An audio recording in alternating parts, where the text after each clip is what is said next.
सर्वप्रथम आगम ज्ञाता आगम पुरुष उपाध्याय प्रवर श्री जितेंद्र मुनि जी महाराज साहब, गुरु भगवान एवं रत्नाधिक साधुविंद के चरणों में मेरा कोटि कोटि नमन।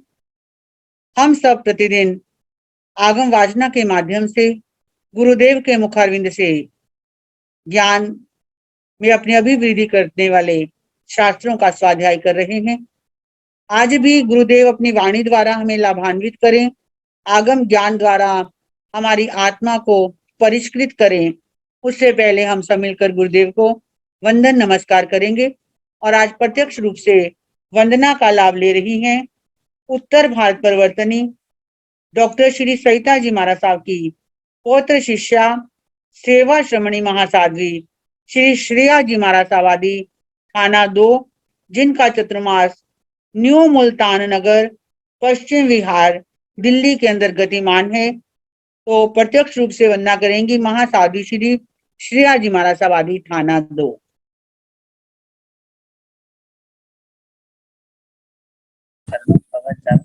ये 4 शरणें जो करने मंगल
आगम वाचना की कृपा करेंगे गुरुदेव।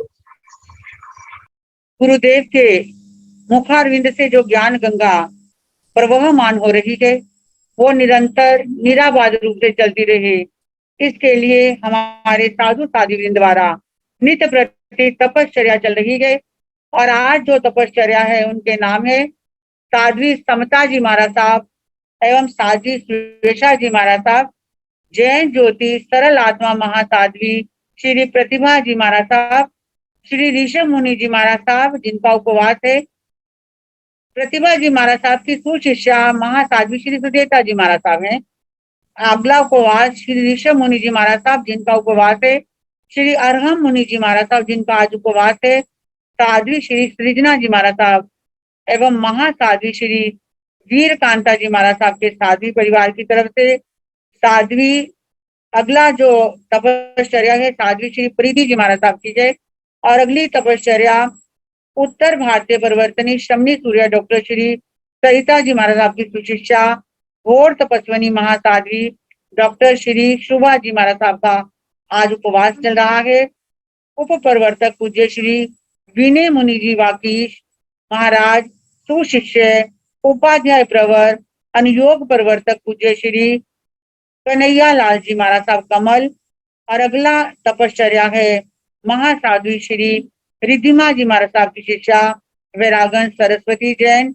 और अगली तपश्चर्या है महासाध्वी डॉक्टर परवीन जी महाराज साहब की शिष्या साध्वी श्री तांशी जी महाराज साहब। और अगली तपश्चर्या है उत्तर भारत परिवर्तनी महाश्रमणी शासन ज्योति गुणी श्री सुधा जी महाराज साहब के साध्वी परिवार से साध्वी हर्षिता जी महाराज साहब की तपश्चर्या। तो तपश्चर्या करने वाले सभी गुरु भगवान एवं साध्वीवृंद की मैं बहुत बहुत तपश्चर्या की अनुमोदना करती हूँ और उनसे सुख साता परीक्षा करती हूँ। और अब मैं गुरुदेव आगम ज्ञाता आगम पुरुष उपाध्याय प्रवर श्री जितेंद्र मुनि जी महाराज साहब से कर बद अनुरोध करूंगी कि हे गुरुदेव हमें अपनी ज्ञान निधि से लाभान्वित करें। गुरुदेव उपाध्याय प्रवर श्री जितेंद्र मुनि जी महाराज साहब।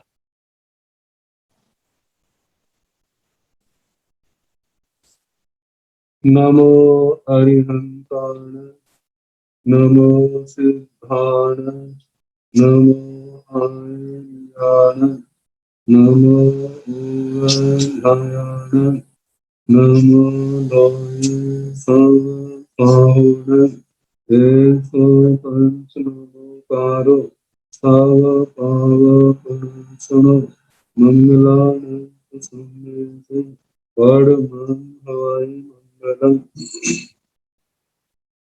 जिन शासन जिन वाणी सदा जयवंत हो, श्रवण सन सदा अविचल मंगल हो।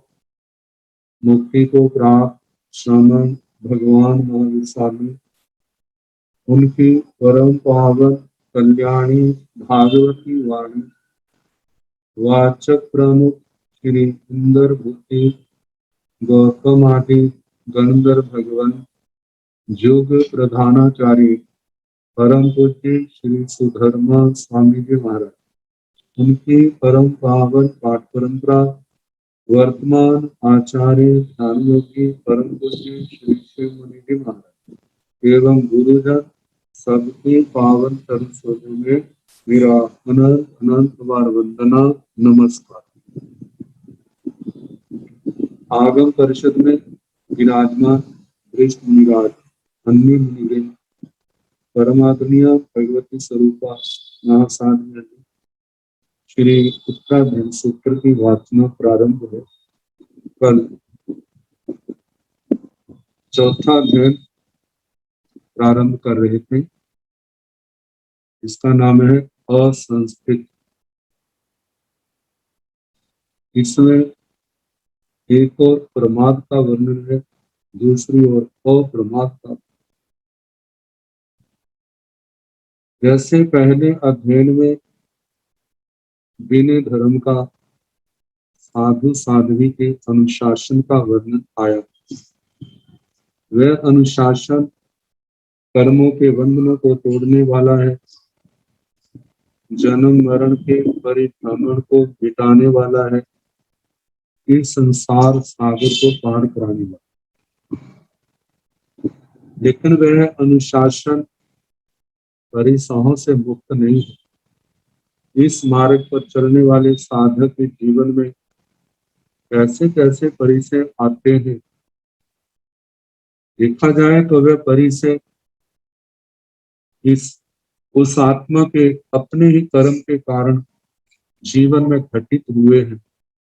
जब जब कोई कर्म उग्र रूप में आता है तो वह कर्म परिसय के रूप में हमारे सामने आ जाता है। यदि उनको समता से सहा जाए तो कर्म कट जाते हैं, समता ना रहे विषमता में चला जाए तो नए कर्मों का बंध हो जाता है। मानो उस जोर आंधी के अंदर अपने आप को नहीं संभाल सका, जब आंधी ठंडी पड़ गई तो उसके बाद जो भी उस परिसर काल में आने वाले जो दोष लगे हैं, अपनी आलोचना निंदना प्रायश्चित आदि के द्वारा उनका शुद्धिकरण कर ले, करने पर वह आत्मा आराधक बन जाता है। इन परिसरों को क्यों सहे तो तीसरा अध्ययन हमारे सामने आया। बड़े बड़े पुण्यों से हमारे को मनुष्य जन्म मिला, कर्मों के क्षोभम के कारण से आगम वाणी का सुनना, धर्म श्रद्धा संयम में पराक्रम जो बातें आई, जो आसानी से नहीं मिलती, इसलिए हमें उन परिसरों को सहना चाहिए। अब ये चार अंग मिल गए हैं तो इसी में अपने आप को संतुष्ट ना करें, आगे बढ़ना है।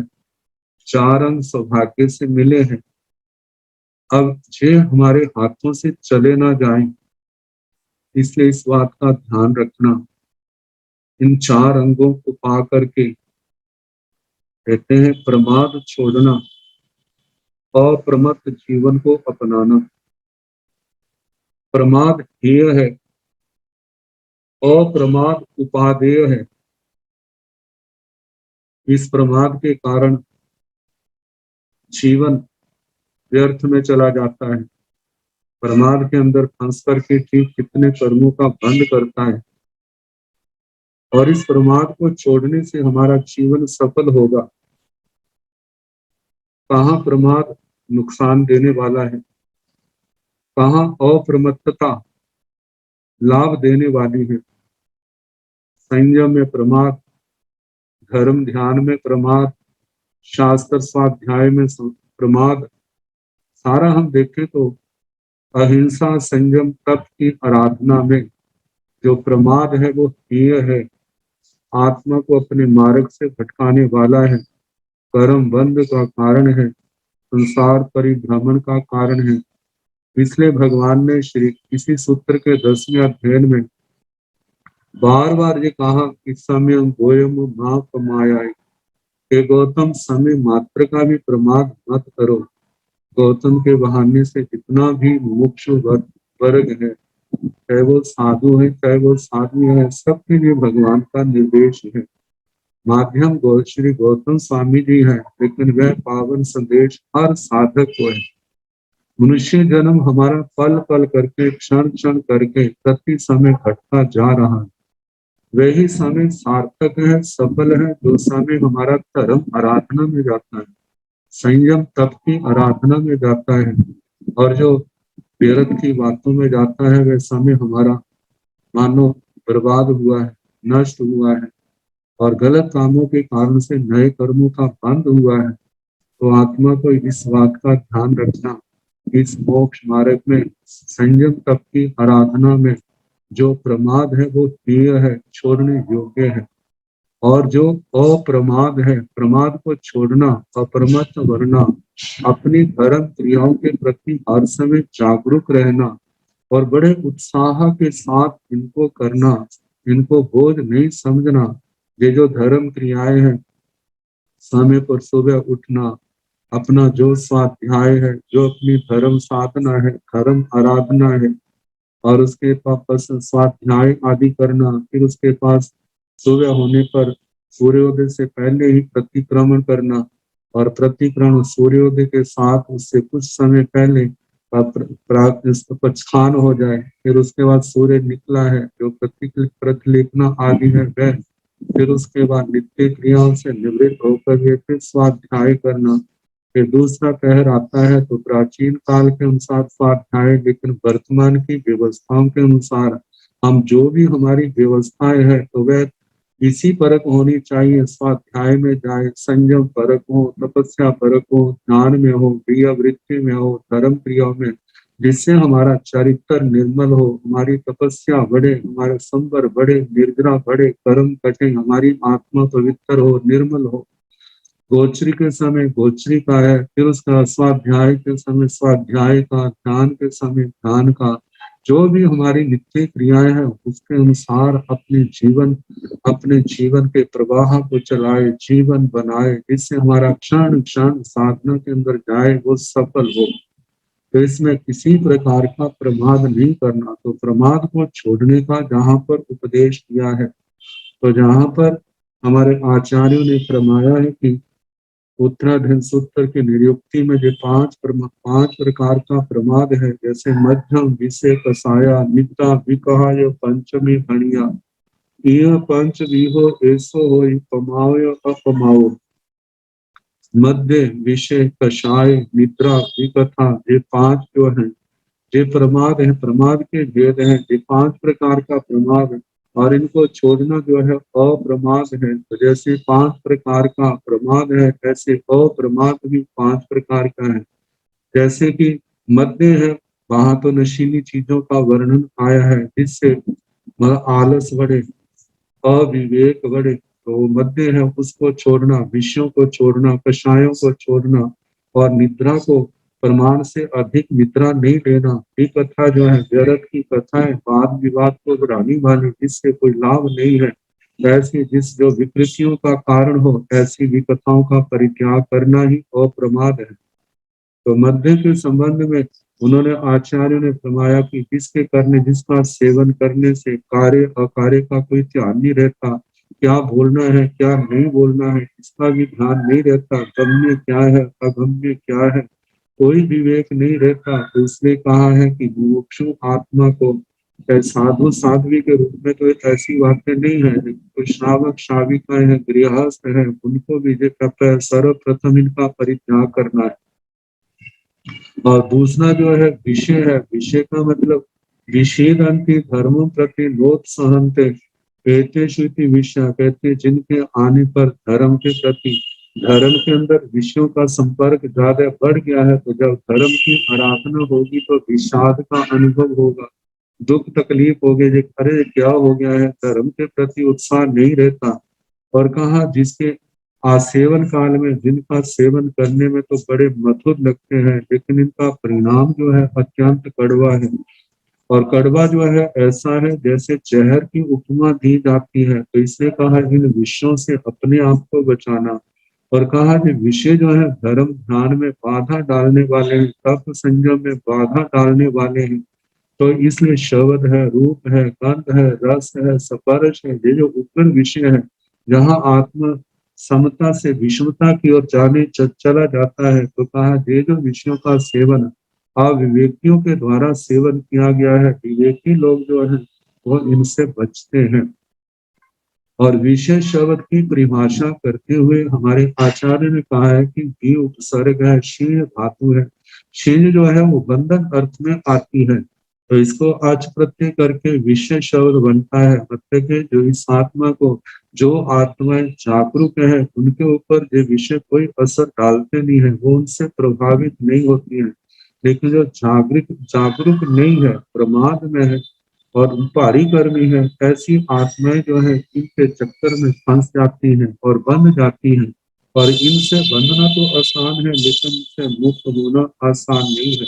तो कहा जाता है कि जो विषय थोड़ी देर के लिए तो बड़े अच्छे लगते हैं, लेकिन इनका परिणाम अच्छा नहीं है। तो इसलिए विवेकी लोग जो है इन विषयों से अपने आप को हटा करके अपने समय को धर्म ध्यान के द्वारा, स्वाध्याय के द्वारा, जप आदि के द्वारा, सेवा के द्वारा, धर्म प्रभावना के द्वारा इसमें अपने आप को लगाते हैं, जिसके कारण से कर्मों की यहाँ संबर तो होता ही है, लेकिन कर्मों की महानिर्जरा होती है। महानिर्जरा का मतलब आत्मा निर्मल होती है, जन्म जन्म के पाप कर्म जो है वो धुलते हैं। और जीवन की सफलता इसी में है कि हम नए पाप कर्म के बंध से बचे और पुराने कर्मों का जो बोझ है वो हमारा उतरे। अब तीसरा प्रमाद है कषाय कहा जाता है। कहते हैं कश्यते अस्मिन् प्राणी पुनः पुनः आवृत्ति भावम अनुभवती, कशोपल कश्य मान कनकवदति। कहते हैं इसको संसार के अंदर कश्यते, कश्यत मतलब जैसे रगड़ा जाता है, जैसे सोने की परख के लिए कसौटी के ऊपर कसा जाता है, ऐसे ही संसार चारों गतियों में ये जीव जो है कसा जाता है, रगड़ा जाता है। कैसे दुख भोगने पड़ते हैं, कैसे परेशानियों का सामना करना पड़ता है, और उन दुखों से घबरा करके कितनी और ध्यान आता है, रोतर ध्यान आता है, कहीं शांति मिलती नहीं है। तो कहा ये किसके कारण से होते हैं, इन्हीं चारों कषायों के कारण से होता है। तो बताया है कश जमा आय है, कश का मतलब है संसार है। कहते हैं जिसमें चारों ओर से जीव जो है, इन प्राणी जो है इनके द्वारा परेशान होते हैं, दुखी होते हैं। आगे फरमाया है कि जैसे कि कषाय ऐसे है, कहते हैं कि ऐसा ऐसा एक द्रव्य है, मंजिष्ठा आदि राग है, कपड़े पर लग जाए और उसके बाद रंग दिया जाए तो उसके ऊपर क्या हो जाता है, मजबूत हो जाता है, पक्का हो जाता है। पक्का होने के कारण से वो जल्दी उतरता नहीं है। ऐसे ही हमारी आत्मा में जिस समय कषाय उदय में आते हैं, जो पूर्व में अर्जित है, वो मोनी कर्म कषाय मोनी कर्म बांधा है, नो कषाय मोनी कर्म बांधा है, दर्शन मोनी कर्म बांधा है। जब वो उदय में आते हैं, आत्मा उनसे प्रभावित हो जाती है, प्रभावित होकर के ऐसे काम कर जाती है जो मोक्ष मार्ग के सहायक नहीं है। मोक्ष सहायक न होने के कारण से अब उन कर्मों का बंध भी गाढ़ा होता है। गाढ़ा हुआ है तो फिर क्या होगा, फिर संसार ही बढ़ेगा। तो कहा जाता है कि वैसे तो कर्म बंध के मूल कारण जो है दो कहे हैं। कहते हैं योग और कषाय। योगों से तो प्रकृति और प्रदेश का बंध होता है, लेकिन स्थिति और अनुभाग में जो स्थिरता आती है, फल में उग्रता आती है, वो कषायों के कारण से आती है। इसलिए कहा जाता है कि इन कषायों से भी ध्यानिकता को समझ करके इनसे बचने का प्रयास करना, साधक इसको छोड़े। ऐसे मध्य विषय कषाय। तीसरा निद्रा है, निद्रा द्रव्य निद्रा है, भाव निद्रा है। द्रव्य निद्रा जो है शरीर को स्वस्थ के लिए, वो प्रमाणों पे निद्रा को तो बुरा नहीं कहा, लेकिन फिर भी कहा जो कि जो प्रमाण से ज्यादा है, ज्यादा सोए रहना, उससे क्या है ज्ञान में, दर्शन में, चारित्र आदि में, सेवा आदि में कितना नुकसान इस आत्मा को उठाना पड़ता है। तो निद्रा के कारण, और भाव निद्रा तो एकांत रूप से क्या है आत्मा के लिए अहितकारी है, किसी भी प्रकार से वो कल्याणकारी नहीं है, और वो है मोह निद्रा। इसलिए भगवान से जब आर्य जयंती श्राविका ने पूछा था कि भगवान सोना अच्छा है, जागना अच्छा है, तो भगवान ने कहा था धार्मिक लोगों का जागना अच्छा है और धार्मिक लोगों का सोना अच्छा है। तो इसलिए कहा जाता है कि निद्रा भी प्रमाद है, धर्म आराधना में क्या है बाधक है। इसलिए कहा जाता है कि साधक इस नींद को जीतने वाला बने, जित निद्र बने, नींद को जीतेगा तो ही वह स्वाध्याय आदि के ऊंचे शिखरों पर पहुंच सकेगा। यदि वो सोया रहता है तो कैसे आगे पहुंचेगा। ऐसा व्यक्ति अपने अच्छे लक्ष्य को पाने में क्या होगा, इतना सफल नहीं होता। तो इसलिए निद्रा के ऊपर भी कुछ कंट्रोल रखना, संयम रखना। पांचवा प्रमाद है पी कथा। पी कथा का मतलब व्यर्थ की कथा, स्त्री कथा, भक्त कथा, देश कथा, राज कथा, ऐसी जो कथाएं हैं कहते जो विकारों को बढ़ाने वाली है, क्लेशों को जन्म देने वाली है, समय को बर्बाद करने वाले, जिनका लाभ कुछ भी नहीं है, नुकसान ही नुकसान है, कहते ऐसी विकथाओं को छोड़ करके धर्म कथा करनी चाहिए। धर्म कथा से आत्मा का सीखा हुआ ज्ञान जो है वो विस्मृत नहीं होता है, दूसरा सुनता है, उसको नई नई जानकारी होती है, धर्म का बोध होता है, तत्वों का बोध होता है, जिसके कारण से आत्मा जागृत होकर धर्म ज्ञान के रास्ते मार्ग पर आता है और अपना आत्म कल्याण करता है। तो इसलिए कहा जाता है कि इन 5 प्रकार का प्रमाद जो है इसको छोड़ना, इसको छोड़ने का और अपनी संयम साधना में आगे बढ़ने का उपदेश दिया गया है। तो अब चौथा अध्ययन जो कल शुरू करने लगे थे, असंस्कृत जिसका नाम है, जिसने कहा था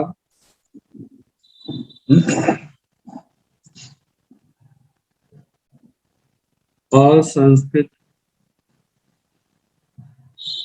आयु समाप्त हो गई है, उसको बढ़ाया नहीं जा सकता।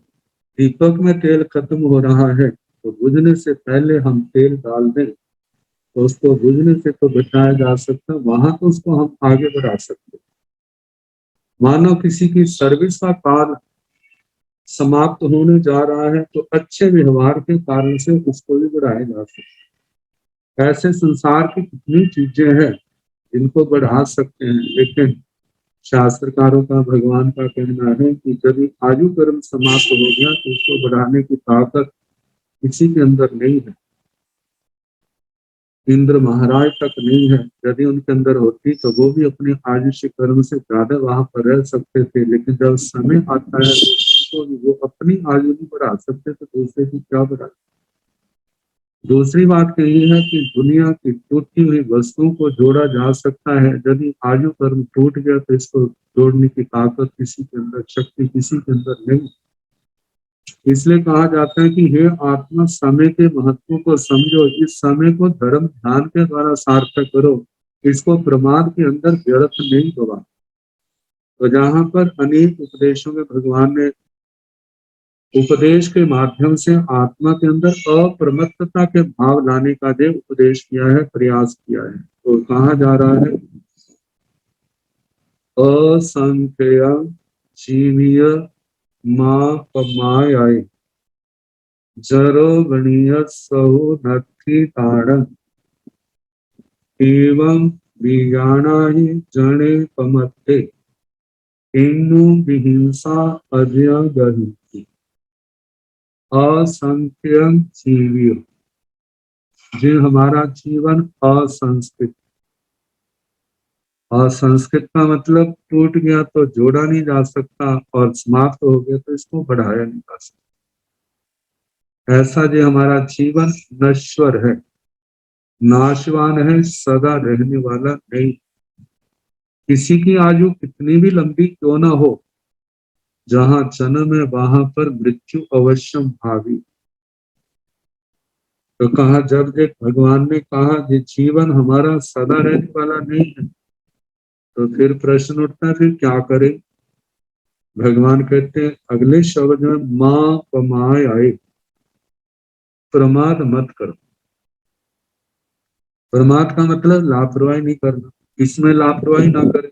क्या धन आदि अर्जन करने में, दुनिया के कामों में, लेकिन भगवान का जो उपदेश नहीं। भगवान का जो उपदेश का सार है वो ये है कि आपको लक्ष्य दिया है निर्वाण का, जिसकी आदि है, अंत नहीं है। तो कहा वो कैसे प्राप्त होगा? वह संयम और तप की आराधना से होगा। उसको भोगों के द्वारा नहीं पाया जा सकता, पाप कर्मों के द्वारा नहीं पाया जा सकता। यदि भोगों के द्वारा, पाप कर्मों के द्वारा वह निर्वाण प्राप्त होता तो इस जीव को, संसार के हर जीव को अनादिकाल से प्राप्त हो गया होता।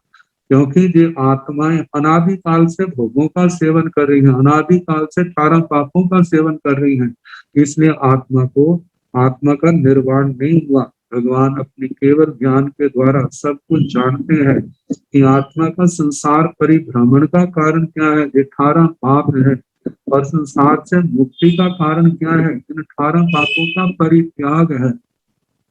कहते हैं साधना के मार्ग का जो सार है, एक प्रकार से हम इन 18 पापों को जानने और इनका परित्याग करें। परित्याग करेंगे तो हमारी सारी साधनाएं सफल होंगी।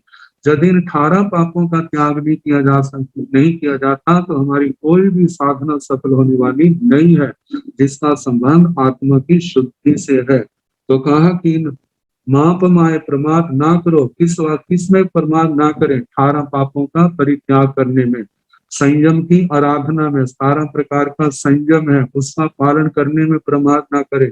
18 पापों का त्याग करने में प्रमाद ना करें। 12 प्रकार की तपस्या है, उस तपस्या की आराधना में, उसके आचरण में किसी प्रकार का प्रमाद ना करें, क्योंकि जो समय बीत गया है उसने वापिस नहीं आना है। लेकिन इस समय के अंदर हमने धर्म आराधना की है। ये धर्म आराधना हमारी आत्मा को संसार से काटने वाली बनेगी, हमारे कर्मों को काटने वाली बनेगी। कहते हैं जे तो कर्मों के बंधनों का जो कटना है, कर्मों के बंधनों का टूटना है। इन कर्मों के बंधनों को ऐसा नहीं है कि जैसे माँ बच्चे के हाथ में, गले में किसी ने रस्सी बांध दिया तो माँ खोल देगी, लेकिन ये कर्म ऐसे हैं, इनको कोई खोल नहीं सकता। खोलने का रास्ता बता सकते हैं, प्रेरणा दे सकते हैं, लेकिन अपने द्वारा बांधे हुए कर्म जो है वो तो इस आत्मा को स्वयं ही काटने पड़ेंगे, स्वयं ही खोलने पड़ेंगे। और जो खुलेंगे कैसे? ये खुलेंगे अपने संयम और तप की आराधना से। इसलिए भगवान कहते हैं माप माया, संयम तप की आराधना में आप प्रमाद ना करो। कहते यदि किया तो क्या होगा? यदि प्रमाद किया तो क्या होगा? अगले शब्द में उत्तर दिया जा रहा है जरोवणीय सहु नथी ताण। आज आपका पुण्य उदय है, इसलिए सब कुछ ठीक चल रहा है, लेकिन जिस समय वृद्धावस्था आ जाएगी, आपकी जो जवानी की स्वतंत्रता छिन जाएगी, उस समय उन्नति ताण, आपकी आत्मा की रक्षा करने वाला कोई भी नहीं होगा। कहा जीवन में रहते, जीवन में धर्म ध्यान किया नहीं, बचपन खेल में गवा दिया, जवानी को भोगों में गवा दिया, बुढ़ापा आया है, अब सोचते हैं अब हमारी आत्मा की रक्षा हो जाए। तो कहा दुनिया के लोग आपकी आत्मा की रक्षा नहीं कर सकते। आपकी आत्मा की रक्षा जो है वो धर्म ध्यान से, संयम तप से होगी। यदि आपने धर्म ध्यान संयम तप की आराधना की है तो आपको घबराने की जरूरत नहीं है। कहते हैं जवानी में, बचपन में विद्या का अर्जन किया, जवानी में सेवा की है, तपस्या की है, शास्त्र स्वाध्याय किया है। यदि वृद्धावस्था में कोई धर्म ज्ञान की उग्र साधना नहीं कर सकते हैं, विवेक होने के कारण से, संस्कार अच्छे संस्कारों का उपार्जन होने के कारण से आप चाह खट्टे पर, आसन पर लेटे भी हैं, तो आप अपने अध्यवसायों को, मतलब अध्यवसायों को निर्मल रख सकते हैं। और उस समय कोई विपरीत परिस्थितियां आती हैं तो आप अपनी आत्मा को समझा सकते हैं, क्योंकि आपने वैसा अभ्यास किया हुआ है। तो कहा जाता है वृद्धावस्था आएगी तो उस वृद्धावस्था से आपको बचाने वाला कोई नहीं होगा, और वृद्धावस्था में जो आने वाले रोग हैं उन रोगों से भी बचाने वाला कोई नहीं होगा। और कहा जिस समय मृत्यु आएगी तो उस मृत्यु से भी बचाने वाला कोई नहीं होगा। जब मृत्यु के बाद इस शरीर को छोड़ करके, जहाँ जितने सगे संबंधी अपने बनाए थे सबको छोड़ करके जाना है, यदि आत्मा ने धर्म साधना की है, संयम तप की आराधना की है, महाव्रतों का सम्यक पालन किया है, आराधक भाव को प्राप्त हुआ है, तो आगे जाकर के किसी प्रकार की चिंता नहीं है। यदि ऐसा कुछ भी नहीं किया हुआ है तो आगे अनात्मा जैसी इस आत्मा की दशा होगी, क्योंकि धर्म की पूंजी आत्मा ने जोड़ी नहीं। जो पूर्व का पुण्य जोड़ा हुआ था वह सारा खा लिया। अब क्या है, अनात्मा जैसी स्थिति। अब उसका भटकने के अलावा और कोई रास्ता नहीं है। वो सदगति से वंचित हो जाता है, अच्छे लोगों के साथ से बच जाता है। मानो देवता भी बना तो क्या बना, बाण के अंतर भूत प्रेत आदि बना। कहाँ शांति हो उसके जीवन में। ऐसी आत्मा की दशा ना हो, तो इसलिए भगवान कह रहे हैं इस प्रमाद को छोड़ दो। कहा कि ये जीवन सदा रहने वाला नहीं है। कहते हैं हर चीज की गारंटी हो सकती है, लेकिन इस जीवन की क्या गारंटी है, कितने दिन है। कोई भी व्यक्ति है ये तो बता सकता है मेरा जीवन कितना व्यतीत हो गया है, लेकिन उससे पूछा जाए आपका शेष कितना रहा है, तो जहाँ पर सब मौन हो जाएंगे। पता नहीं कितने आज की रात आई है तो पता नहीं निकलेगी या नहीं निकले, किस समय इस जीवन के दीपक के तेल खत्म हो जाए, कुछ नहीं कहा जा सकता। तो कहा जाता है जब तक इस जीवन का तेल जो आयु कर्म रूपी है, जब तक ये समाप्त नहीं होता, तब तक हम धर्म आराधना के द्वारा, संयम तप के द्वारा, भगवान की आज्ञा का, गुरुओं की आज्ञा का पालन करके हम इस जीवन को सफल बना ले। तो कहा जा रहा है कि ये जीवन सदा रहने वाला नहीं है, नश्वर है। इसलिए प्रमाद नहीं करना किसमें धर्म आराधना में, संयम तप में।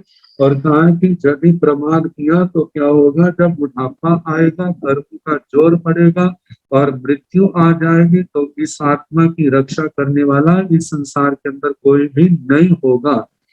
तो आगे बताया है एवं विजाना ही चरणे पमरते, एवं इस प्रकार विजाना ही, वे संसार के जीवो जानो, हे भव्य आत्मा समझो, चरणे पमरते, जो प्रमादी लोग हैं, जिनके जीवन में प्रमाद बसा हुआ है, धर्म के प्रति लापरवाह है, संयम तप के प्रति लापरवाह है, कदम कदम पर बिना प्रयोजन के कैसे भी दोषों का सेवन कर रहे हैं। कहते हैं ऐसे जो प्रमादी लोग हैं, हिंसा, जिनके जीवन में अनेक प्रकार की, विविध प्रकार की हिंसा पाई जाती है। अजया, जो अजय का मतलब जिनकी इंद्रियां अपने बस में नहीं है, अजितेंद्रिय है, जितेंद्रिय नहीं, इंद्रियां जिनकी अपने बस में नहीं, या मतलब अजया, जिनके जीवन में यत्ना नहीं है। जयम चरे, जयम चिट्ठे वाली जो गाथा में जो भाव आते हैं, जिनके जीवन में नहीं है, ऐसे लोग जो हैं किन्नु गहिंती, आखिरी समय किसकी शरण ग्रहण करेंगे, जब अत्यंत पाप कर्मों का उदय आएगा, ज्ञान अपने पास नहीं है, अपन कौन उसको समझाएगा तो उसकी बात समझ नहीं आएगी। उस समय इस आत्मा की रक्षा कौन करेगा। कहते हैं परिवार है, आसपास में रहने वाले हैं, कर्म के उदय से तकलीफ आई है, वो आपको भोजन पानी दे देंगे, वे आपके दवाई की व्यवस्था कर देंगे, डॉक्टर को दिखा देंगे, लेकिन आपकी मुट्ठी चापी कर देंगे, इतना कर सकते हैं। लेकिन फिर भी यदि वो कर्म शांत नहीं हुआ, तो जैसे अनार्ति मुनि जी की स्थिति हुई थी अनाघर में, तो उन्होंने धर्म का शरण लिया था और उसके अलावा कोई उसकी शरण नहीं बना था। तो कहा जाता है कि जब तक हमारा समय शेष है, इसको हम धर्म आराधना के द्वारा हम क्या करें, इसको सफल बनाएं। यदि ऐसा नहीं किया तो ऐसे दोषों वाले जिनका जीवन प्रमाद प्रधान है, हिंसा आदि सारा पाप पाए जाते हैं, जिनके जीवन में यत्न नहीं है, वो अंतिम समय किसकी शरण ग्रहण करेंगे, उनको कोई भी शरण देने वाला नहीं होगा। तो इस प्रकार पहली गाथा का वर्णन हुआ। अब दूसरी गाथा, जे पावकम्ये धर्म मनुष्य समाययन्ति अमयि बहाय, सहाय ते पास पयट्ये नरे, वेरानुबद्धा नरयं कुवे। जे पावकम्ये, जो पाप कर्मों के द्वारा, मनुष्य, जहाँ मनुष्य का मतलब केवल पुरुष ही नहीं, देखा जाए तो चारों गतियों के जीव, नर का तो नाती है ही, चाहे मनुष्य है, चाहे त्रयंच है, चाहे देव गति में है, जो पाप कर्मों के द्वारा, गलत कामों के द्वारा अर्थ का उपार्जन करता है, धन का उपार्जन करता है। क्या ये धन एक ऐसा है, धन के कारण से परिवार बड़े परिवार के बड़े लोग आदर करते हैं, परिवार अपने पड़ोसी आदर करते हैं। धन के द्वारा जहाँ जाते हैं वहाँ इज्जत मान मिलता है। धन के द्वारा परिवार में इज्जत मिलती है, जहाँ भी जाए सम्मान मिलता है। जिसके पास धन नहीं है कहते हैं उसको कोई नहीं पूछता। इसलिए उन्होंने अपना सिद्धांत बनाया, जैसे कैसे हो हमारे जीवन में धन आना चाहिए, और उस धन को प्राप्त करने के लिए नाना प्रकार के पाप कर्म करते हैं। तो जहाँ कहा जा रहा है कि जे पाप कर्मे धर्म मूसा, जे मूसा जो मनुष्य पाप कर्मों के द्वारा धर्म समायम की धर्म को ग्रहण करते हैं, अमयी अमयी का मतलब अमति, अमति को ग्रहण करके, कुबुद्धि को ग्रहण करके, जे धन होगा हमारी इज्जत मान सम्मान होगा, धन होगा संसार के सारे सुख होंगे, हमारे पास किसी प्रकार की कमी नहीं होगी, ऐशो राम होगा, सब प्रकार से आनंद मंगल होगा हमारे पास। तो कहा जो कुबुद्धि है, धन से आत्मा को समाधि नहीं मिलती। धन के द्वारा दुनिया की सुविधाएं तो इकट्ठी की जा सकती है, लेकिन धन के द्वारा आत्मा की शांति नहीं मिलती। यदि आत्मा की शांति धन से मिलती तो इतने बड़े बड़े चक्रवर्ती सम्राट हुए हैं, जिन्होंने इसकी नश्वरता को जान करके सब कुछ छोड़ करके निर्ग्रंथ जीवन को अपनाया, साधु जीवन दिया। और वसुदेव बलभद्र बलदेव हैं, वो भी संयम लेते हैं। जिन्होंने संयम तक नहीं दिया, जो भोगों की दलदल में फंसे रहे, आखिर क्या हुआ, दुर्गतियों में जाना पड़ा। और कितने ऐसे दृष्टांत आते हैं जिन्होंने इसकी असारता को समझ करके संयम तत्व के द्वारा अपने जीवन को सफल बनाया। तो कहा कि बुद्धि पूर्वक जे दिमाग में बैठ जाता है, धन होगा तो हमारे पास सब कुछ होगा, इस माया के चक्कर में ऐसा फंसते हैं जो अनमोल जीवन गवा लेते हैं। और जहाँ पर अमयी के स्थान पर आचार्य श्री आत्माराम जी महाराज ने फरमाया अमयम, इस धन को क्या समझते हैं, अमयम का मतलब अमृत। इस धन को अमृत समझ करके कहते हैं दुनिया के लोग क्या करते हैं, इनको इकट्ठा करते हैं। तो इकट्ठा करते हैं, फिर उसके बाद पहायते पास पयटी नरे। अब धन दिया है, धन इकट्ठा किया है, तो केवल उसकी आरती तो उतारेंगे नहीं, धन लेकर के फिर वो दुनिया की सुविधाएं इकट्ठी करते हैं। और सुविधा इकट्ठी करने के कारण से अब धन है, वहां पर भोग आएंगे, अब भोगों की दलदल में फंस जाएंगे। अब जहाँ भोगों की दलदल में है तो धन का खर्च, धन जो है खर्च भी होगा, उसका विनाश होगा, बचाएगा, फिर उसके बाद नए पाप कर्म करेंगे, ऐसे चक्कर में फंस जाते हैं।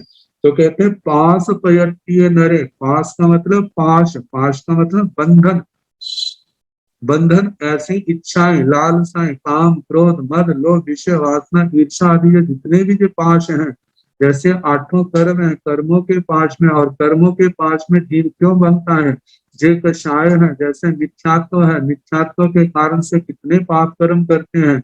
ये अनंतानुबंधी के कषाय, अप्रत्याख्यानी के, प्रत्याख्यान वर्ण के, संज्वलन के कषाय से भी जीव प्रभावित तो होता ही है। फिर उसके आगे नौ कषाय है, इनसे प्रभावित होकर के कैसे विषयों के चक्कर में फंस करके उसके अंदर ऐसी दलदल में फंस जाते हैं। और जब यही इच्छाएं, लालसाएं जो है आत्मा को क्या करती है, संसार के अंदर भटकाती है। तो कहा भटकाने के कारण से उन पाशों से प्रवर्तित, इन बंधनों से प्रवर्तित मतलब चलाए हुए, नचाए हुए, क्योंकि इच्छाएं पैदा हुई, नए पाप कर्म किए, धन आदि इकट्ठा किया, धन आदि इकट्ठा किया, दुनिया के भोगों में फंस के, भोगों की तृष्णा के द्वारा, तृष्णा घटी तो है नहीं और बढ़ गई, जब बढ़ी है तो उसको पूरा करने के लिए फिर वो पाप कर्म करने लग पड़े। ऐसे चक्कर में फंसते हैं कि उनके मुक्त होना चाहते हुए उनसे बच नहीं सकते। तो कहा ऐसे लोग जो है वो हाय, जो भी अनेक प्रकार के पाप कर्म करके उन्होंने धन आदि इकट्ठा किया था, उसको पहाड़ छोड़ करके नरे, वह मनुष्य, वह जीव वैरानुबद्धा, वैर से बंधे हुए, कितने जीवों के साथ वैर बांधा है। एक तो वैर का जो है कि हृदय में गांठ बांध लेते हैं, मैंने मेरा बुरा किया मैं भी तेरा बुरा करूंगा। और जिन जिन लोगों के साथ उसने छीना झपटी की है, उन लोगों के साथ उनका क्या हुआ है, उनका वैर बंधा है। और दूसरी बात है वैर का मतलब है जहां पर पाप कर्म, वैरानुबद्धा, पाप कर्मों से बंधे हुए, बंद होने के कारण से नरयम को व्यक्ति नरक को प्राप्त होते हैं। नरक का मतलब जहाँ पर रतन, प्रभा आदि जो 7 नरक हैं, गम्मा, वंशा, शीला, अंजना, रिश्ता, मगा, मागवती, जो 7 नरक पृथ्वियों के नाम है। रतन प्रभा, शर्करा प्रभा, बालूका प्रभा, पंख प्रभा, धूम प्रभा, काम प्रभा, कम प्रभा, ये जो है इन 7 नरकों के गोत्र हैं, इन स्थानों को प्राप्त होते हैं। और दूसरी बात यही है कि नरक का मतलब जहां पर कोई सुख नहीं है, तो जहां पर नरक का मतलब असमाधि, दुख को प्राप्त होते हैं। कहते हैं कल्पना करो, मानो कोई किसने पुण्य भी किया है, यदि वो नरक में ना जा करके दूसरी गतियों में चला जाता है तो वहां पर भी उसकी आत्मा को जो पाप कर्म किए हैं वो उसको समाधि से बैठने नहीं देंगे, रहने नहीं देंगे। वहां पर कहा जहाँ दर्द सुख है तो वहां पर ऐसे दुख भी होंगे जो उसको हर समय परेशान करते रहेंगे। मतलब उस आत्मा को जो पाप कर्म करने वाला है कहीं पर भी चला जाए, उसकी आत्मा को वो पाप कर्म वैसे ही शांति से नहीं बैठने देते जैसे खाया हुआ अपत्य भोजन जो है। और अपत्य भोजन स्वाद के कारण से तो खा लिया, लेकिन बाद में पेट में अफारा पड़ गया, जाके अफारा पड़ने के कारण से हर समय ना लेटा जाता ना बैठा जाता, कैसे तकलीफ अनुभव, दुख का अनुभव करता है। ऐसे ही पाप कर्म जो है कहीं आत्मा चला जाए उसको शांति से बैठने नहीं देते। लेकिन भगवान कह रहे हैं ऐसे जीव जो है अनेक अनेक जीवों के साथ पैर बांध करके क्या करते हैं, नरयम उबंती, नरक को प्राप्त होते हैं। अब नरक को प्राप्त हो गए, कितना वहां पर दुख है, 10 प्रकार की वहां पर वेदना, कितनी सर्दी, कितनी गर्मी, भूख, प्यास, रोग जो है, ये सारे के सारे नारकियों का आपस में लड़ना झगड़ना, असुर कुमारों के द्वारा कितनी वेदनाएं दी जाती हैं, इनका शास्त्रों के अंदर स्थान स्थान पर वो वर्णन किया गया है। आखिर है तो जीव के अपने ही किए हुए पाप कर्मों का फल है। तो भगवान जगाते हैं कि हे आत्मा जागो, आप क्या करो, इन पाप कर्मों की भयानकता को समझ करके इनको छोड़ो, इनका परित्याग करो। और धर्म ज्ञान आत्मा का सच्चा साथी है, इसमें अपनी शक्ति का, अपने बल का प्रयोग करो, जिसके कारण से आपके अंदर ज्ञान का प्रकाश हो। इसलिए स्वाध्याय करो, आप संयम की आराधना करो, नए पाप कर्मों के बंध से बचेंगे, तपस्या करेंगे, पुराने कर्म टूटेंगे, आत्मा निर्मल होगी। कहते हैं स्वर्ग और निर्वाण तो बहुत दूर है, जब ये कषायों की कर्मों की आग बुझेगी आपको आत्म समाधि इसी मनुष्य लोक में प्राप्त हो जाएगी। तो इस प्रकार दूसरी गाथा में बताया है कि जो लोग पाप कर्मों के द्वारा धन को कुबुद्धि पूर्वक या धन को अमृत समझ करके इकट्ठा करते हैं, वे संसार की सुख सुविधाओं के अंदर फंसे हुए, विषयों की दलदल में फंसे हुए अनेक जीवों के साथ बैर बांध करके जो कुछ इकट्ठा किया है, परिवार है, धन दौलत है, उस सबको छोड़ करके नरक आदि दुर्गतियों में जाकर के जन्म लेते हैं, उनको प्राप्त होते हैं। आगे फरमाया है, तेरे जहां संधि मुहे कहिए सकम्बुना किच्चाई पावकारी एवं पया पेच इहं च लोय कडान कम्पाण न मोख अर्थी। तेरे जहां संधि मुहे की दृष्टांत के द्वारा समझाया जाता है। सकम्बुना किच्चाई पा रहे, तेने, तेन का मतलब स्तेन, स्तेन का मतलब चोर। जैसे जहां जैसे जैसे चोर संधि मुहे, संधि मुख में, जैसे दीवार को फोड़ा है और उसके अंदर वो चोर फंस गया है, संधि मुख में ही है, पकड़ा हुआ। पावकारी, पाप करने वाला कौन, वो तेणे चोर। सकम्बुना, अपने कर्म के द्वारा किच्चाई, काटा जाता है, मारा जाता है।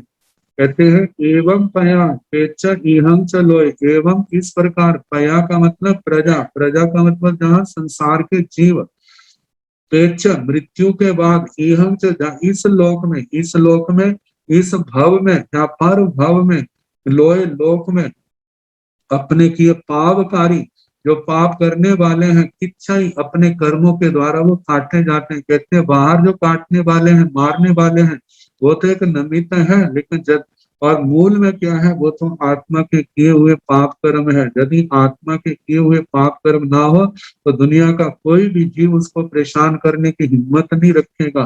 तो यदि ऐसा होता है तो उसके मूल में इस आत्मा के ही अपने पाप कर्म होते हैं। तो कहा है कि इस प्रकार संसार के जीव इस लोक में परलोक में अपने अपने पापों के द्वारा ही वो काटे जाते हैं। क्यों? क्योंकि ये सिद्धांत है कडान कम्मन न मोक्ष अति, कडान कम्मन किए हुए कर्मों का न मोक्ष अति, बिना भोगे छुटकारा नहीं है, बिना भोगे मुक्ति नहीं है। कहा जाता है जैसे, और दूसरे जगह कहा है कि जा तो तप के द्वारा धर्म के द्वारा उन कर्मों के रस को खत्म करो। यदि वो नहीं करते हैं तो आने वाले समय में इन कर्मों का फल अवश्य में भोगना पड़ेगा, बिना भोगे छुटकारा नहीं होगा। तो जहाँ पर संधि मुक्त में फंसे हुए चोर का दृष्टांत दिया जाता है, कहते हैं जैसे चोर जो है चोरी करने गया है, पुराने जमाने में कच्ची दीवारें होती थी, कच्ची दीवारों को पक्की दीवारों की अपेक्षा खोदना जो है आसान है, क्योंकि शोर भी ना हो। तो अपनी सुरक्षा के लिए वो लोग क्या करते, जहाँ दीवारों के अंदर लक्कड़ के फट्टे सेट कर देते थे। मानो कोई दीवार खोदने लगे मिट्टी की तो खोदने की आवाज नहीं आएगी, लेकिन जिस समय लकड़ी आएगी उसको काटेंगे तो उसकी आवाज आएगी, और उसकी आवाज के कारण से घर के अंदर सोए हुए व्यक्ति हैं वो जाग जाएंगे, वो सावधान हो जाएंगे अपनी रक्षा के प्रति। तो ऐसे ही कोई चोर जो है, अब वो चोरी करने के लिए गया है, जब देखा दीवार को खोदा है, आगे जिस समय लकड़ी आई तो वह बड़े ही होने के कारण से, लकड़ी का काम करने के कारण से वो सोचता मैं इस प्रकार इस लकड़ी को काटूं कि कल दुनिया के पर जहाँ गांव के लोग देखेंगे तो मेरी कला की प्रशंसा करेंगे। अब उसने जैसे उसको काटा है, और उसकी आवाज सुन करके घर के लोग जाके जब सारी दीवार जो खुद गई है, अब वो सोचते हैं कि अंदर कौन जाए, तो उसके साथियों को पूछा तुम्हारा क्या विधान है। अब साथी कहने लगे जो अंदर जाएगा वह तो क्या करेगा, आधे का मालिक होगा, जो बाहर रहेंगे आधा वो आपस में बांट लेंगे। अब वो बड़े ही कहने लगा कि अच्छा आज का अवसर जो है मेरे को दो। अब वो जैसे उसने कहा, कहते हैं आप चले जाओ, जिस समय जाने लगा तो उसने पैर जैसे अंदर किए, घर वालों ने उसके पैरों को पकड़ लिया। जैसे पकड़ा एकदम चिल्ला उठा, क्योंकि नया नया चोर था, कहने लगा मेरे को पकड़ लिया, और बाहर से दूसरे चोरों ने पकड़ लिया। अब अंदर वाले अंदर को खींचते हैं, बाहर वाले बाहर को खींचते हैं। अब जो उसने कमल के आकार के समान उस लकड़ी को काटा था, उसके किनारे जो है उसकी चमड़ी को काट रहे हैं, महावेदना हो रही है, तड़प रहा है। कभी वो चोरों को कहता है तुम छोड़ दो, कभी वो घर वालों को तुम छोड़ दो, मैं पहली बार आया हूँ। लेकिन छोड़ने के लिए कोई तैयार नहीं हो रहा। आखिर क्या हुआ, सुबह होने लगी, कहते लोग ज्यादा आ जाएंगे, हम अकेले पड़ जाएंगे। अब वो सोचते ये अकेला चोर है, शोर मचा देगा, हमारे को फंसा देगा। एक ने तलवार निकाली और उसकी गर्दन काट दी और भाग गए वहां से। कहते कैसे, देखो कि कैसे अपने कर्म के कारण से जहां पर काटा गया है। कहते ये तो एक दृष्टांत आया है, दूसरे चोर कहाँ तक बचेंगे, आखिर ये कर्म तो उनको भी नहीं छोड़ेंगे। जैसे वो चोर जो है अपने कर्म के द्वारा संधि मुख में फंसा हुआ काटा जाता है, इसी प्रकार संसार के जीव जो है इस लोक में, इस भव में, पर भव में जब जब उन कर्मों का परिपाक होगा, जब कर्म उदय में आएंगे, तो उस समय वैसा वातावरण बनेगा और उन जीवों को उन कर्मों का भुगतान करना पड़ेगा, बिना भोगे छुटकारा नहीं होगा। तो जहाँ कहा है कडान कम्मन है मोक्ष अति, किए हुए कर्मों का बिना भोगे छुटकारा नहीं है। चौथी बात, संसार मावन्न परस अट्ठा, साहारण जंच करे कम्म, कम्म सते तसौ वेय काले, न बंधवा बंध भयं उवेन्ति। संसार मावन, इस संसार अवस्था को प्राप्त हुए संसारी जीव, परस अट्ठा दूसरे के लिए, साधारण जंग च करे कम, जंग जो साधारण कम साधारण कर्म। साधारण का एक अर्थ है जहाँ सबके लिए किया जाता है, ये कर्म सारे परिवार के लिए किया जाता है। और साधारण का एक अर्थ है सामान्य कर्म, छोटा सा कर्म। जंच करे, जो आत्मा वो कर्म करता है दूसरे के लिए, साधारण सामान्य कर्म भी करता है। कम्मस ते तत्सौ व्यय काले, कहते हैं तस कम्मस, उस कर्म के व्यय काले, वेद काल में मतलब भोगने के समय में, ते काले न बंध भयम कुवैती, वे जो बंधु लोग हैं, परिवार के लोग हैं जिनके लिए वो पाप कर्म किया था, कहते उस भोगने के समय में बंध वयम न उवंती, बांधवता को प्राप्त नहीं होते।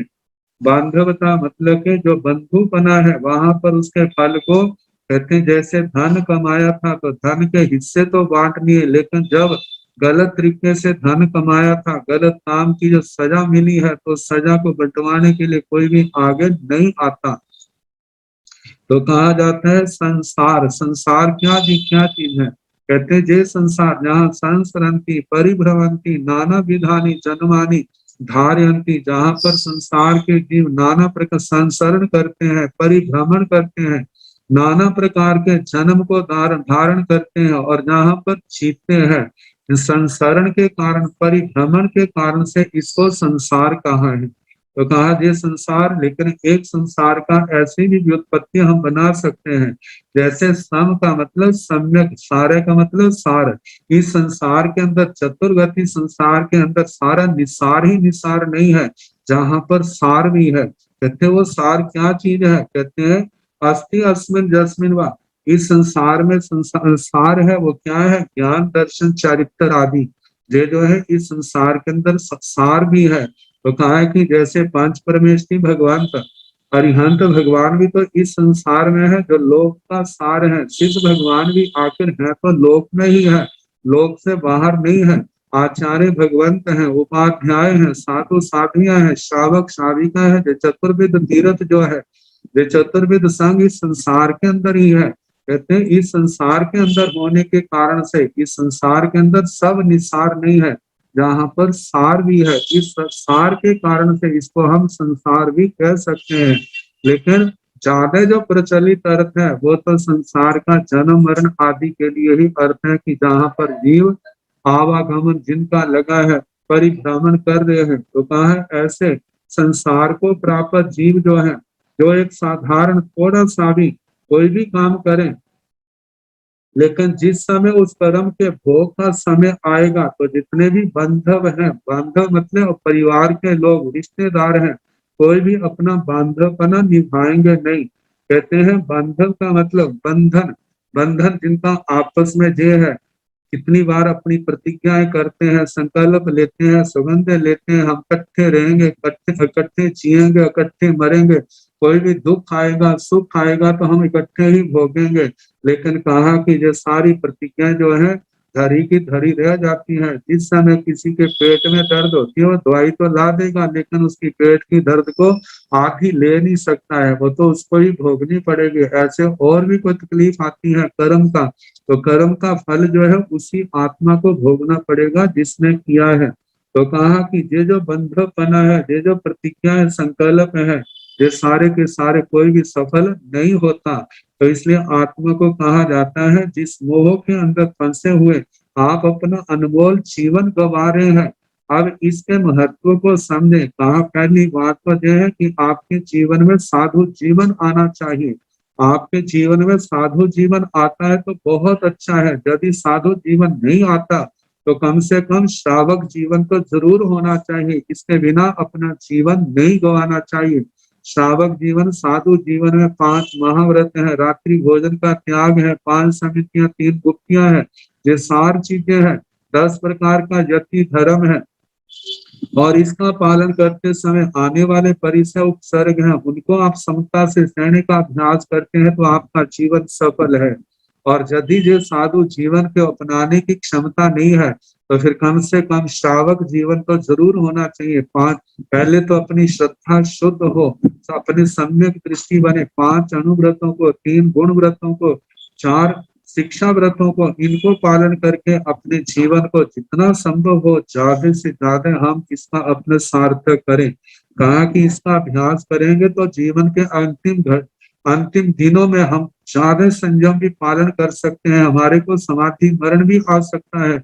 यदि ऐसा अभ्यास नहीं किया है तो कैसे, किस आधार से हमारे को समाधि मरण की प्राप्ति होगी। तो इसलिए कहा जाता है कि संसार में तो कोई साथ देगा नहीं, लेकिन यदि धर्म किया है तो धर्म के कारण से धर्म हमारा साथ देगा, क्योंकि कहा जाता है धर्मो रक्षति रक्षित है। यदि धर्म की रक्षा की है तो धर्म इस आत्मा की रक्षा करेगा।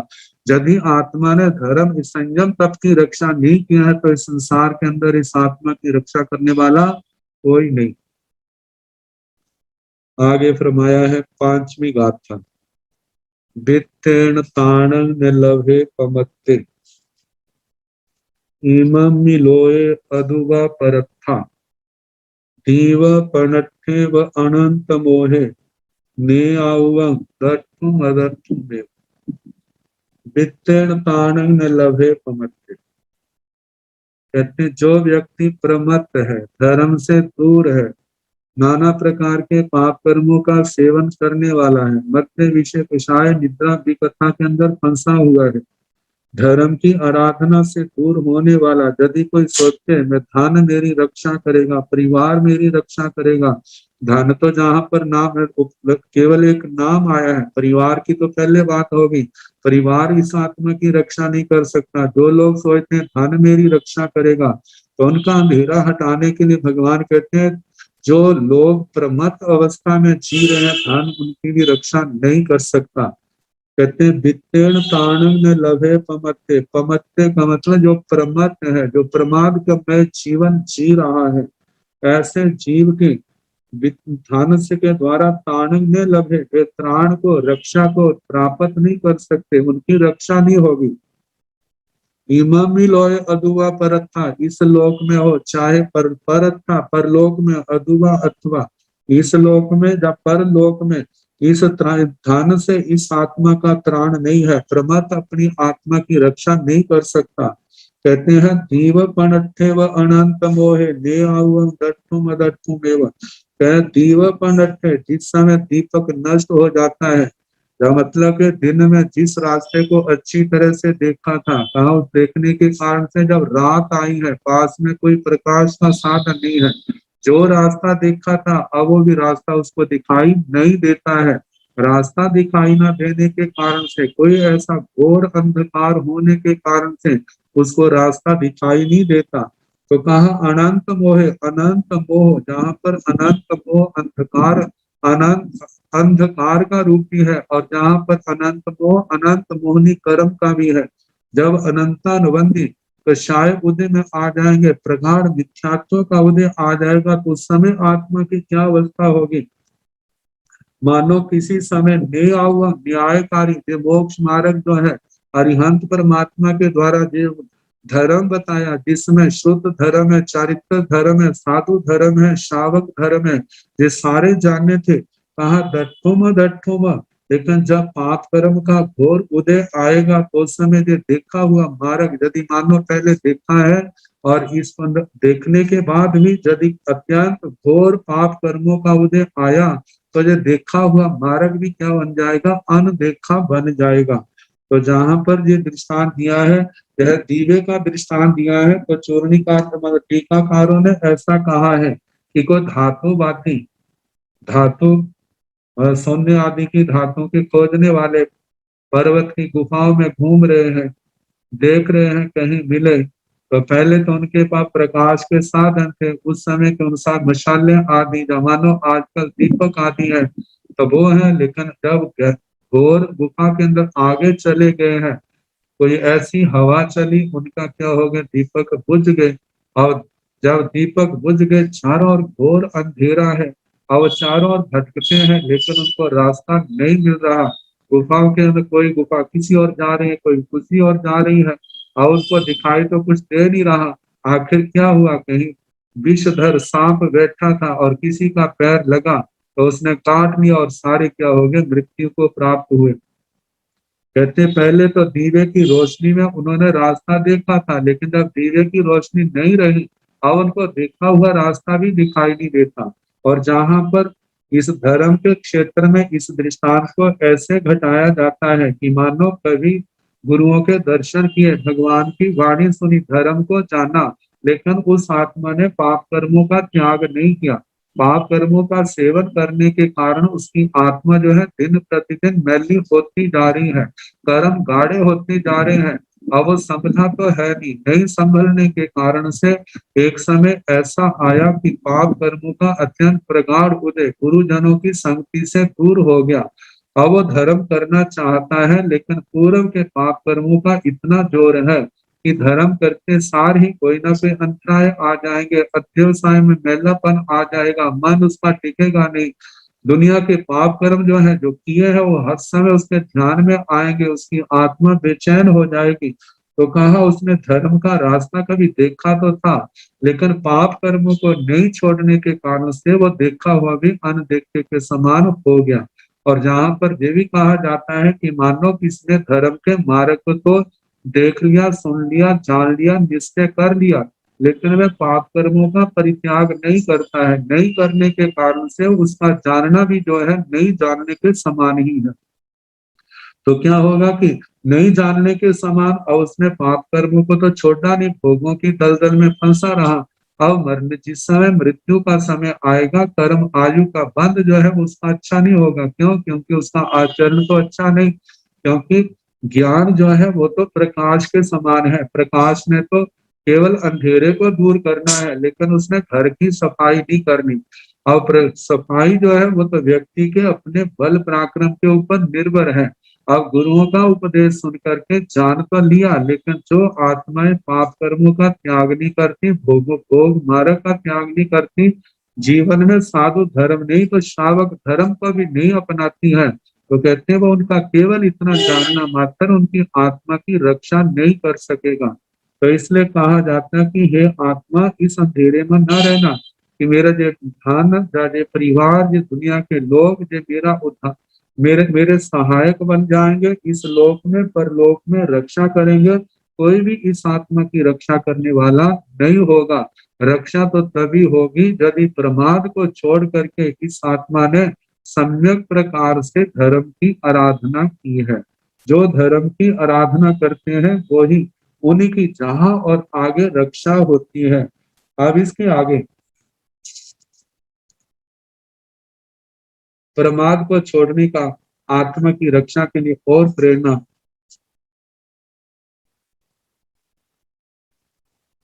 कैसे प्रमाद को दृष्टांत के द्वारा समझाया जा रहा है। तो आज शनिवार है, शास्त्र का इतना ही प्रसंग रखें। गुरुदेव उपाध्याय प्रवर, आगम ज्ञाता, आगम पुरुष गुरुदेव श्री जितेंद्र मुनि जी महाराज साहब के हम अति आभारी हैं, जो अपने अमूल्य समय में से समय निकाल कर हमें ज्ञानवाणी का दान दे रहे हैं। अब मैं गुरुदेव से करबद्ध प्रार्थना करूंगी कि गुरुदेव मंगल पाठ सुनाकर हमें लाभान्वित करें। गुरुदेव उपाध्याय प्रवर श्री जितेंद्र मुनि जी महाराज साहब। नमो अरिहंताण, नमो सिद्धाण, नमो आर्याण, नमो अध्यायाण, नमो लोए साहुण, सो पंच नमो कारो सव पावपणासनो, मंगलानंत समेति परमं भवै मंगलम्। श्री चतारि मंगलम, अरिहंता मंगलम, सिद्धा मंगलम, साहु मंगलम, केवली मनतो धम्मो मंगलम, चतारि लोकोत्तमा, अरिहंता लोकोत्तमा, सिद्धा लोकोत्तमा, साहु लोकोत्तमा, केवली मनतो धम्मो लोकोत्तमो, चतारि शरणं प्रवज्जामि, अरिहन्ते शरणं प्रवज्जामि, सिद्धे शरणं प्रवज्जामि, साहु शरणं प्रवज्जामि, केवली नाथं धम्मं शरणं प्रवज्जामि। चार शरणे सुख करने, दुख करने, मंगल करने और शरणानिधि होए जो भव प्राणी आपसे। मठे वंदना।